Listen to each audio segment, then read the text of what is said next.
আমরা সোজা হয়ে দাঁড়িয়ে দুটি পায়ের মাঝে সামান্য ফাঁক রাখবো। এই নিজের কাঁধ বরাবর আমরা ফাঁক রাখবো, ঠিক আছে? হাত নিচে। হাতের আঙুলগুলো একে অপরের সাথে জড়িয়ে মাথার ওপরে তুলবো পুরো এরকম টেনে তুলবো আমরা। এবং হাতের তালু ওপরের দিকে করব। ধীরে ধীরে শ্বাস নিয়ে পায়ের গোড়ালি মাটি থেকে তুলব এবং পায়ের পাতার ওপর শরীরের ভারসাম্য বজায় রাখব।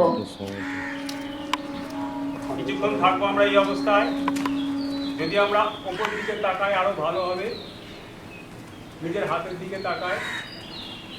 উপকারিতা, এর উপকারিতা হলো শরীরের ভঙ্গি ঠিক করে, মেরুদণ্ড সোজা রাখে, শরীর সোজা রাখতে এবং মনোযোগ বাড়াতে সাহায্য করে। লকটাকে খোলা। আবার ওইখানে হাতটা ঘুরিয়ে নেবো। এই গোড়ালি নিচে নামিয়ে আস্তে আস্তে আমারটা তুলবো আমি।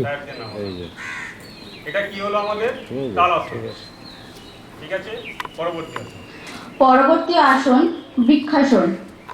সোজা হয়ে দাঁড়িয়ে ডান পায়ের পাতাটি আমরা বাম উরুর ভিতরের দিকে রাখবো।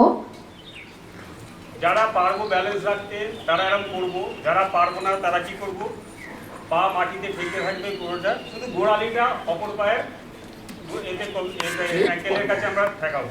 যারা ব্যালেন্স রাখতে পারবো না, বয়স্ক যারা আছি, আর যারা আমরা বাচ্চারা যারা আছে, আমার মতো যারা আছে শক্ত সমর্থ, তারা আমরা এরকমভাবে না পুরো এইখানে থায়ের কাছে পাটা আছে, ঠিক আছে? এটা হলো বৃক্ষাসন। এরপর ধীরে ধীরে নমস্কারের ভঙ্গিতে মাথার ওপরে হাতটি সোজাভাবে তুলব। শ্বাস প্রশ্বাস স্বাভাবিকভাবে বজায় থাকবে এবং মনে মনে 10 গুনব।